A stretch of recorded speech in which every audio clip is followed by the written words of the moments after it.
Hello viewers, আসসালামু আলাইকুম। আজকে আমি আপনাদের একটা জিনিস দেখানোর জন্য আর কি ভিডিও নিয়ে আসলাম। যে বলটা দেখতে পাচ্ছেন এই বলটা হলো আমরা ইউজ করব আপনার যে স্প্রে যে মেশিনটা আর কি আমরা খেতে দেই ওইটা, ওই স্প্রে মেশিনের মাথায় আর কি আমরা দিব। কারণ এই বল দিয়ে আমরা এই জন্যই ইউজ করতেছি কারণ ওইখানে ঘাস আছে, অনেক এই ঘাস মারবো আর কি। এখন প্রত্যেকটা চারা তো আর ঢাকা সম্ভব না, এজন্য আমরা বল দিয়ে ড্রেনের ভিতরে যে ঘাসগুলা হয়েছে ওইগুলো আর কি মারবো। ড্রেনে যে ঘাস এগুলো যদি মারি তাহলে দেখা গেল যে বল দিয়ে আপনার নিচা করে আস্তে আস্তে করে স্প্রে করলে তাহলে সেই ক্ষেত্রে দেখা গেল যে ঘাসগুলা ভালো মরবে।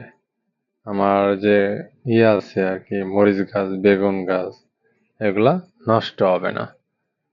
এই জন্য আর কি এই প্ল্যান, এইটাই আর কি আমরা ই করতেছি। এই জন্য বাজার থেকে একটা বল নিয়ে আসছি, বল আনার পরে ছিদ্র করে এখন মেশিন সেটা আর কি সেট আপ করতেছি।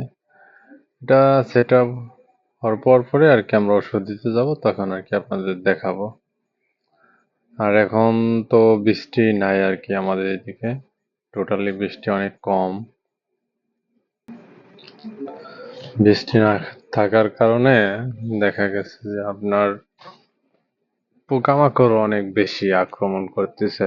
কারণ আমাদের তো বেশি দিন হয় নাই আমরা এটা লাগাইছি বেগুন মরিচ, ওখানে আর কি বৃষ্টি না থাকার কারণে আর কি ঘাস হয়ে গেছে অনেক।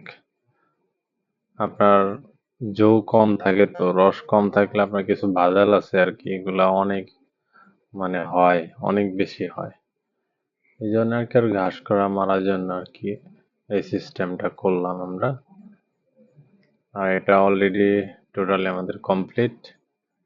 যে এখন জাস্ট খালি আমরা একটু চেক দিব, চেক দেওয়ার পরই আর কি নিয়ে যাবো আর কি। দেখছেন এখানে ওই যেভাবে আর কি ওষুধ বের হইতেছে ওইভাবে ওইটুকু, এটা কিন্তু আপনার সাইডেও যাবে না, সামনেও যাবে না, পিছনেও যাবে না।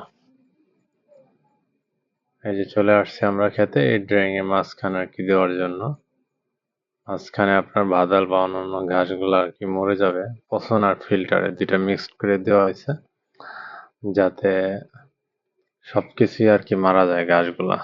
কারণ এত ঘাস তো আপনার লেবার দিয়ে যখন উঠাবেন এগুলা পোষাবে না, খরচ অনেক বেশি হয়ে যাবে।